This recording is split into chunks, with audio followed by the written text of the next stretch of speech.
Assalamualaikum warahmatullahi wabarakatuh. Perkenalkan, nama saya Sali Putri Amanda dengan nomor NIM 200-656. Pada pertemuan kali ini, saya akan menjelaskan mengenai teori Schumpeter dan teori Keynes.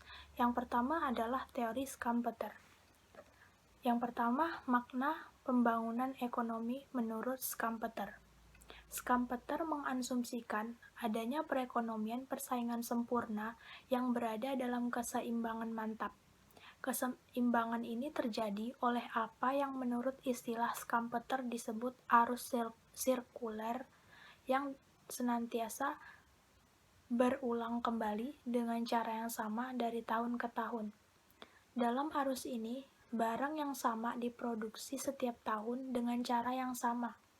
Menurut Schumpeter, pembangunan adalah aliran yang hidup dari sumber tenaga buruh dan lahan pertanian yang mengalir secara terus-menerus pada setiap periode ekonomi ke dalam waduk yang disebut pendapatan, untuk dialihkan ke dalam pemuasan keinginan. Teorinya yang pertama yaitu inovasi. Inovasi menurutnya terdiri dari pengenalan barang baru, pengenalan metode produksi baru, pembukaan pasar baru, penguasaan sumber penawaran baru bahan mentah atau semi manufaktur, dan pembentukan organisasi baru pada setiap industri seperti penciptaan monopoli. Teorinya yang kedua yaitu peranan inovator. Schumpeter memberikan peranan inovator tidak kepada kapitalis tetapi pada para pengusaha. Pengusaha didorong oleh keinginan untuk mendirikan bisnis swasta, keinginan untuk menguasai dan membuktikan superioritasnya, dan kesenangan membuat dan mendapatkan sesuatu. Dalam rangka memutus yang ketiga yaitu pemutusan arusan sirkuler. Dalam rangka memutus arus sirkuler, para pengusaha yang melakukan inovasi tersebut dibiayai oleh perluasan kredit bank. Karena inovasi baru itu berhasil dan menguntungkan, pengusaha lain akan mengikutnya juga. Inovasi di satu bidang dapat merangsang inovasi lain di bidang terkait. Teori yang keempat yaitu proses siklis. Karena investasi diasumsikan sebagai dibiayai dengan pengadaan kredit bank, maka investasi menaikkan pendapatan uang dan harga serta membantu menciptakan ekspansi kumulatif di seluruh perekonomian. Pengusaha merupakan kunci di dalam analisa Schumpeter. Pengusaha ini merupakan kunci di dalam perekonomian menurut Schumpeter. Karena mereka menghasilkan pembangunan ekonomi dalam cara yang spontan dan terputus-putus, dan gerakan siklis merupakan biaya pembangunan ekonomi di bawah kapitalisme. Yang kelima, proses berakhirnya kapitalisme. Menurut Schumpeter, kapitalisme hanya dapat mempertahankan diri sejauh para pengusaha bertindak seperti kesatria dan pioner. Pada awalnya, daya penggerak berasal dari pengusaha yang berani mengadakan inovasi. Tetapi saat ini inovasi menjadi sesuatu yang rutin. Akhirnya, Schumpeter berpendapat bahwa pengusaha yang cenderung merusak kerangka kelembagaan masyarakat kapitalis. Kecenderungan terhadap pemusatan ke dalam perusahaan besar melemahkan dan merusak lembaga kembar, yaitu milik pribadi dan kebebasan mengikat kontrak. Akibatnya, kerangka kelembagaan yang menjadi dasar kapitalisme mulai ambruk, dan di situ ada gerakan selangkah demi selangkah menuju sosialisme. Akhirnya, kapitalisme akan mati. Selanjutnya, saya akan menjelaskan mengenai kritik terhadap teori Schumpeter. Yang pertama, keseluruhan teori Schumpeter didasarkan pada inovator yang dianggapnya sebagai pribadi yang ideal.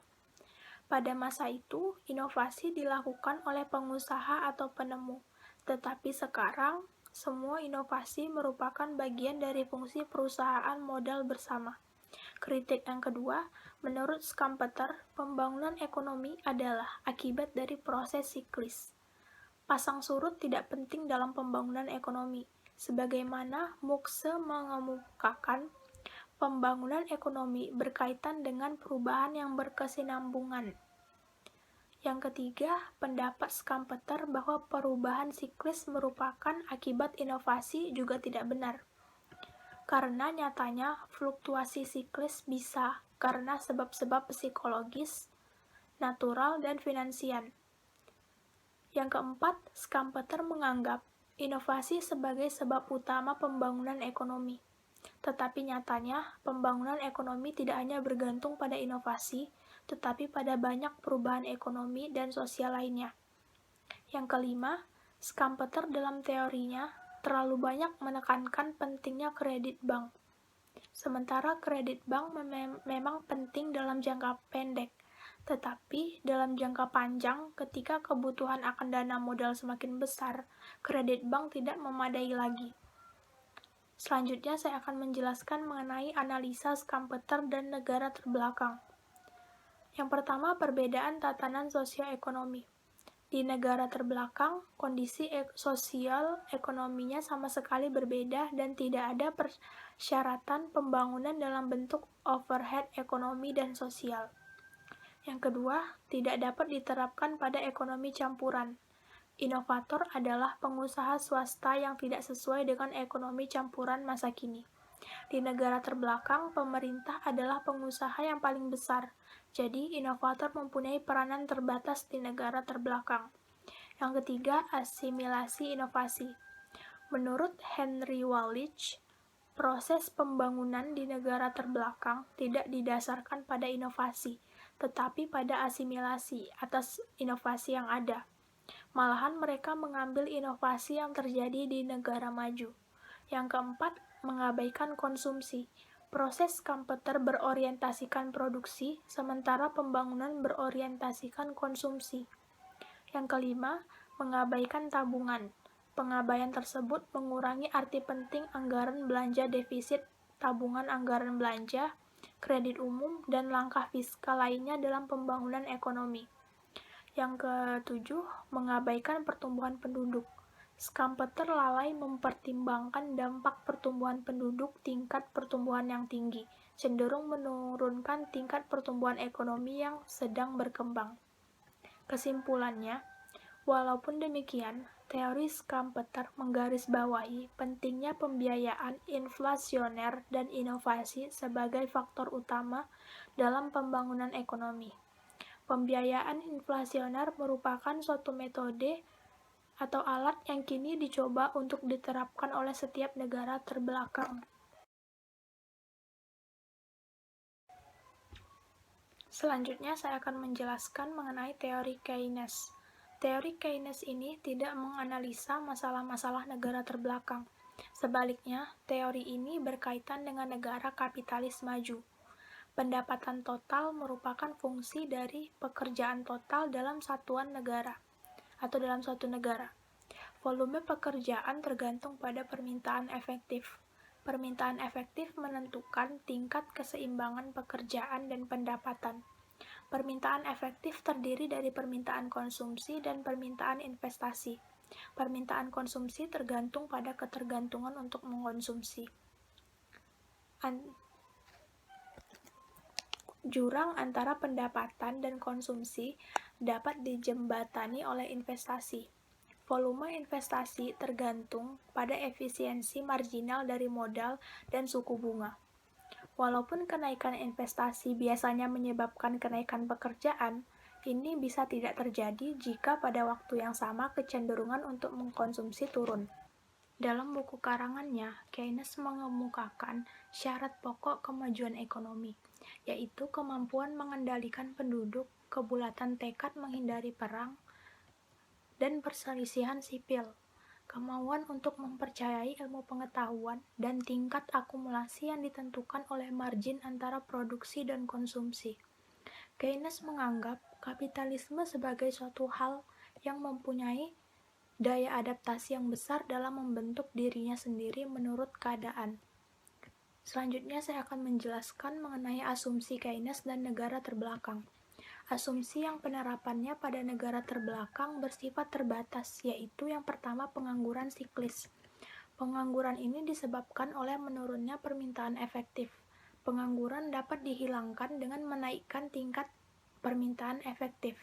Pada perekonomian di negara terbelakang, dapat dikatakan pengangguran kronis daripada pengangguran siklis. Ini bukan karena kurangnya permintaan efektif, tetapi sebagai akibat kurangnya sumber modal. Yang kedua, analisa periode jangka pendek. Keynes menganggap dan menganalisa periode jangka pendek ini sebagai tetap.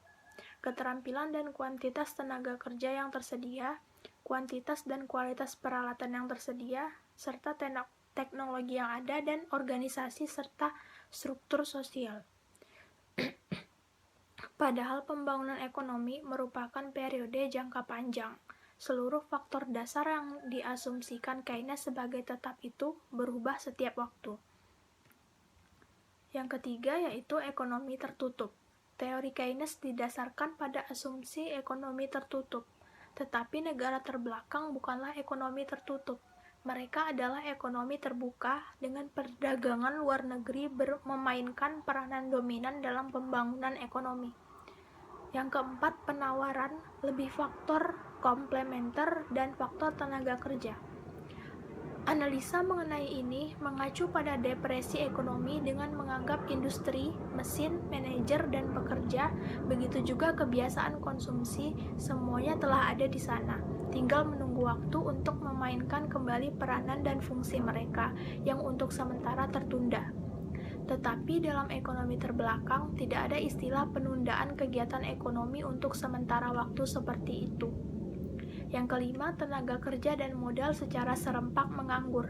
Bila tenaga kerja menganggur, modal dan peralatan juga tidak sepenuhnya terpakai atau ada kapitalis lebih di dalamnya. Tetapi tidak demikian halnya di negara terbelakang. Bila tenaga kerja menganggur, maka berbagai persoalan mengenai tidak termanfaatnya modal karena peralatan modal itu sendiri sangat langka.